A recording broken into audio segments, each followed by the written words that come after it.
Hi, welcome to Books to Boardrooms with Dr. Kiran. Today I have the privilege of having Ms. Keylly Luker. Ms. Keylly Luker is working as the Chief People's Officer at Tabby. Let's hear it from her, a little background about herself as well as Tabby. Thanks a lot, Kelly, for taking your time and coming for this particular show. The purpose of this channel is basically to help our students really understand what happens in the industry and how it is related to academics. Now, HR is a very important aspect in every organization, and you being a chief people's officer, I like to touch upon some of the key parameters in the human resource side. So before that, can you just give a little background about yourself and about your organization? Of course. Well, thank you for inviting me. It's something I'm really passionate about, talking about how to apply, the people piece, which sometimes isn't always understood in organisations. So really happy to have the time with you. Pleasure. I've been in HR for over 16 years. Started off slightly differently in a more kind of product and systems based role, but within the first 6 years of my career had kind of grown that into the more generalist side of HR, which kind of coincided with my move to the UAE. I've been in the UAE now for the last 10 years across different sectors. I started in engineering, so large American multinational, and then I'd say over the last 5 years have kind of diversified into the tech space, but with companies at different stages of growth. So I worked for The Entertainer, who had just gone through their digital transformation, so well established, and then going through the private equity buyout that they went through. I then moved to a startup here in the UAE, which is around corporate well-being. So again, a very different stage of growth. And now finally I'm at Tabby. Have been there now for the last 2 months. And they're at what I would say kind of my sweet spot in terms of profile around they're growing fast. Their headcount is at an optimal size where you can really have impact within the people function and within a strategic people role. And Tabby is, for those that don't know, it's one of the leading buy now, pay later fintechs here in the Middle East. So we're currently in Saudi and the UAE predominantly. Like I said, with about 280 headcount and growing quickly. From the terminology what we told right now, one of the key terminology stand out is strategic human resource management. That's what you told also during your conversation. So can you throw a little light on what exactly is strategic human resource management and how it is different from the traditional HR? Yeah, I think you make a good point. I mean, even when I was at university, we didn't do a lot or study a lot around the strategic side of HR. It was definitely more around HR ops and hygiene factors and processes and, the employee life cycle. I think now more and more, I would say over the last probably 5 to 8 years, organizations are welcoming more HR functions to the table. And I think they're putting a lot more emphasis and importance, which is brilliant, around the people function and how they actually impact other parts of the business. So it's not just about hiring, keeping people happy, and then offboarding them in the right way as and when that happens. It's much more about how we hire, who we hire, what is the life cycle that we want our employees to go through, what is the kind of culture and the values that we want people to embrace and live within our organization, because the recognition around how important that is and how that impacts performance and therefore the bottom line is becoming more and more appreciated and actually focused on, which is great. So that's where the strategic side comes in, because pulling that all together and getting the leadership team to own it and really help implement and live that is, I'd say, where the strategic challenges can be sometimes in our roles. I think this is something which is a change which is happening in Middle East. I've seen some of the organizations already adopting a strategic human resource where you play a role in every function, you sit with them, you're part of the mission, setting up the strategy. So, and then another way you take responsibilities of when you are hiring the right talent, because you understand what capabilities each position is needing, rather than picking without knowing what's happening with each and every department. So one of the, when I always talk to the human resource managers, one of the things which employees as well as students they like to know about is, you have the KPIs, like the performance indicators, and most of the KPIs are linked to organizational objectives, and you talk about whether you achieved your target and everything related to the organization. Is that enough nowadays, or what about an employee's growth also? Is there any way, do you link, if you are in the current organization, or what as an HR, what is the ideal performance appraisal where you appraise both at the end of the year how an employee had individual growth as well as contributed to the organizational growth, or vice versa? Yeah, no, a good question. I think you have to start with the company-wide KPIs because everybody needs something to fix into. But I think what a lot of organizations do nowadays is think that that's enough. Think that as a team we're all going to move harmoniously towards these goals and we're just going to achieve them. Actually, the best performance and the best output is when, as an individual, you understand exactly how your role impacts those wider goals. And that has to come down to not just kind of technical or functional goals or KPIs, but actually softer skills and individual personal development goals in order to enable people to meet sometimes the technical side of their role. And I think also people are getting a lot more, I would say, expectant or savvy around how you measure me. And they want it to be personal. Like, we see technology going in that way. Everything is about personalization, and I think someone's development is exactly the same. You can judge me on what I bring to the table, but in order to know that, we have to really dive into me. And I think the types of conversations managers and leaders are having or should be having now are a lot more personalized and about how do we support you as opposed to have you met this goal. So it's not easy because it assumes a level of competence within your leadership and management teams. But the good and the bad thing is that we have people expecting it, so you can't hide from it for very long. And I think, people driving their own personal development is also a switch that, I've definitely seen, and I definitely kind of like encourage with any role that I've been in, because it's the quickest route to get what the individual wants. Because if you've got 5 people asking one person, it's much easier than one person talking to 5 people. So yeah, I think you can't have an effective performance conversation unless it's a personal conversation around your own individual. I think it's one of the things which you talk about leadership also. I think, yes, when you talk about the transformation leadership, wherein you need to let the employee know that, you grow the organization, you also grow. I think that's where the retention of employees is going to be. Otherwise, if I feel that I'm contributing, but the organization is growing, but I am not growing, and that's where people think about leaving the organization. That comes to the next question about teams.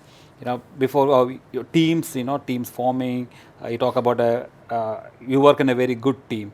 But now the terminology is also taken by high performance teams. Yeah. So can you throw how you create because in organization you will be able to see there are certain teams average performance, but there are certain teams who are very high performance. Yeah. So what is the reason, or how does this get created in an organization? Yeah, I think a lot of people or misconceptions around high performing teams is that it's a group of really high performing individuals. So you've got a team of 5 and they're all really high performing, and I think that's the first misconception. I think teams that are high performing is because they have learnt to work well together.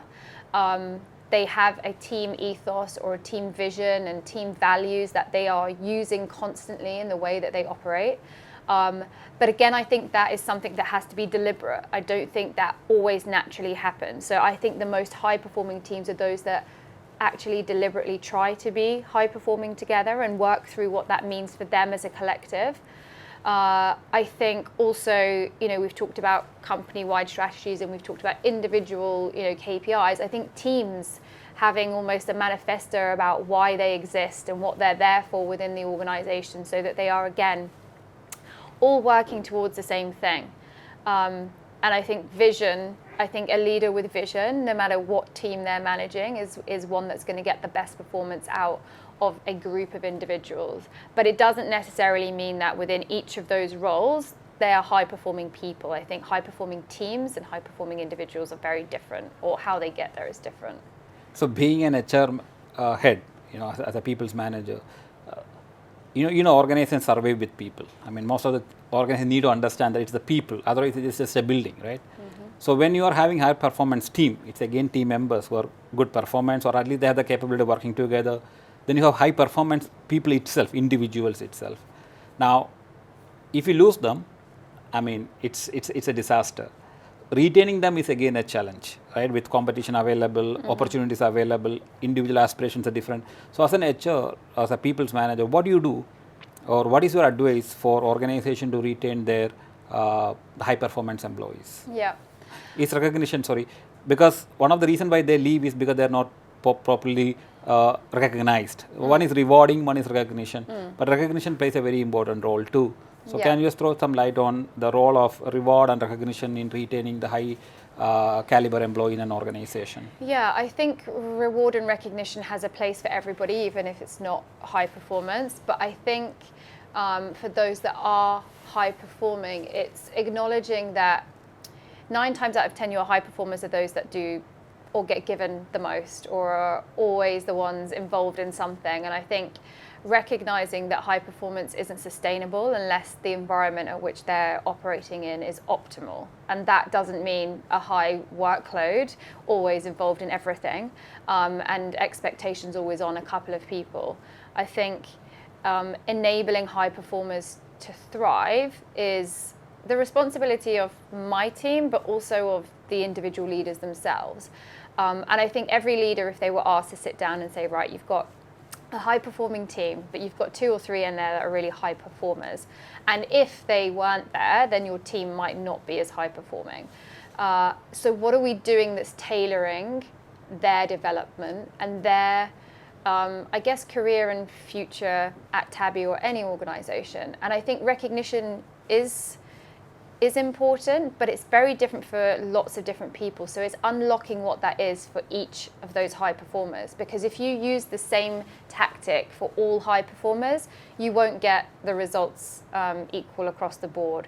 So I think the one thing that most organizations don't do is say, who are our high performers? There's a few people that might know a couple of high performers, but what are we doing actively to say, okay, we know there is a group of people in our organization, who are they, and what are we doing? And what are we doing, again, back to that personalization that's relevant for them, to know that they are important to us and that their continued growth is important to us. So what we told in the last 10 to 15 minutes is all revolving around people for success, whether it is individual performance indicator for organizational growth, whether it is creating a high performance team or high performance individual, ensuring they are retained by proper reward and recognition. For you as an effective HR head to implement and to retain and to have all this is a challenge, and it is very much related to the culture of the organization. So for the last question is, what sort of a culture you think that an organization should have wherein everybody flourish, organization flourish, employees flourish, and it makes your life a little more easy for implementing these measures in an organization to grow? Yeah, I think organizational culture is very unique to the people and the mission that you're on as an organization. So I think you can go and work in 2 very different cultures but still thrive. So I think the most important thing is to ensure that whatever your culture is, or the culture that you're trying to build, it's consistent, it's well known and communicated. I think so many organizations shy away from being deliberate about who they are as an organization. And I think they probably spend more time external facing brand than internal facing brand. And that's something that I'm definitely looking at within Tabby, because we've grown so quickly. There is an opportunity for us to really bring that internal brand and why we're here and what we're doing, and really rally the teams around that. So I think building a culture relies on a few things. Obviously people, but your leadership team. Like, if you're not aligned from the top and you're not living and breathing the same culture in terms of values and behaviors, then it's going to fall down. You can do so much in HR and you can have 1 or 2, custodians of the culture, but if it's not consistently applied, then there becomes confusion and therefore, not a lot of buy-in, or therefore the results that you would see from an inclusive culture. So Yeah, I mean, to answer your question, I think it is about the leadership team, but I think it's about how. So how do you do it? Do you have values that you integrate across your reward and recognition? Or how often do people talk about the values? How often do you use them to make decisions? How often are we using them across everything that we do? And I think if you have that agreed and common approach, then the behaviours that are, demonstrated are therefore what build your culture, and being consistent and, being held accountable and holding each other accountable is also really important, because we're only human at the end of the day, and sometimes we don't always act in the right way, but having that common set of values and behaviours is a great tool to, have a really meaningful conversation around it.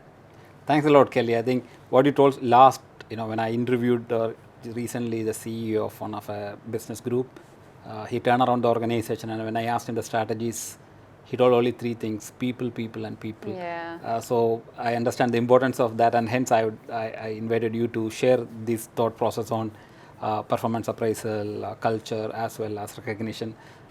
Thanks for your time.